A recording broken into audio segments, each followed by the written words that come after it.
Hai teman-teman semua, saya Tria Novita Anasriah dari kelas Kimia F dengan NIM 20307141069. Di sini saya akan menjabarkan analisis saya tentang eksistensi dan dampak sains, teknologi, dan seni dalam kehidupan masyarakat Indonesia. Yuk dibahas. Manusia diciptakan dengan bentuk dan wujud yang paling sempurna di antara makhluk-makhluk lainnya. Kelebihan yang dimiliki manusia, terutama dalam mengembangkan pemikiran serta akalnya, menyebabkan manusia mampu mengembangkan intelektualnya sehingga melahirkan perkembangan ilmu dan teknologi yang pesat. Ilmu pengetahuan, teknologi, dan seni, ketiga hal ini sangat berkaitan erat dan sangat dibutuhkan dalam kehidupan manusia.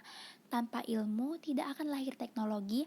Tanpa teknologi, ilmu sulit berkembang pesat. Baik ilmu maupun teknologi memerlukan sentuhan seni dalam perkembangannya. Ilmu pengetahuan digunakan untuk mengetahui apa, sementara teknologi untuk mengetahui bagaimana. Teknologi merupakan applied dari ilmu pengetahuan, sementara itu, teknologi bisa juga melahirkan ilmu pengetahuan yang baru. Dari ketiga hal ini, manusia mengembangkan beragam macam sesuatu yang luar biasa dan dapat memengaruhi pola hidup masyarakat dengan menjadikan segala sesuatu menjadi serba efisien, praktis, dan canggih. Handphone pun sekarang sudah seperti kebutuhan primer, bukan lagi tersier kan? Pembelajaran sehari-hari juga menggunakan teknologi canggih. Kelas dilaksanakan secara online tanpa perlu datang ke sekolah.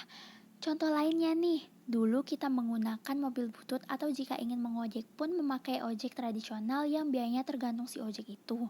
Sekarang biayanya sudah tertera, bahkan bisa dapat cashback dengan aplikasi yang seluruh Indonesia pasti tahu, yaitu Gojek atau aplikasi transportasi lainnya. Tidak hanya sebagai transportasi, Gojek memberikan pelayanan mengantar makanan ke rumah, mengirim barang kemanapun yang kita mau, dan lain sebagainya.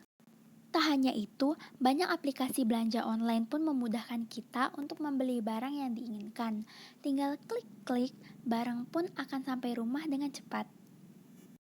Namun, apakah kalian tahu, di balik segala kemudahan ini ada berbagai dampak negatif yang tak disadari menghantui kehidupan kita.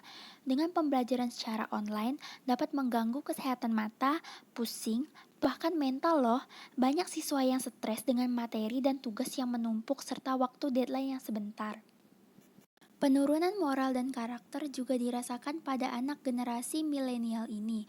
Selain itu, munculnya media sosial dan alat-alat komunikasi serba efektif dan efisien merupakan salah satu faktor yang mengakibatkan lahirnya manusia-manusia individual dan egois. Orang-orang cenderung melakukan hal yang lebih pragmatis untuk berinteraksi sosial. Melakukan kontak secara langsung diasumsikan sebagai sesuatu yang ribet, tidak memberi keuntungan, membuang waktu, bahkan dikatakan ketinggalan zaman.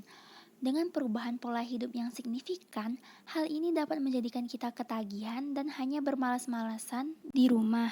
Karena saking praktisnya aplikasi tersebut hingga menimbulkan sikap konsumtif dan gaya hidup hedonisme di masyarakat, serta rasa gengsi yang tinggi, cenderung lebih egois, bahkan dapat merugikan orang lain demi kesenangannya. Nah, sekian dulu pembahasan dari saya. Semoga bermanfaat. See you when I see you.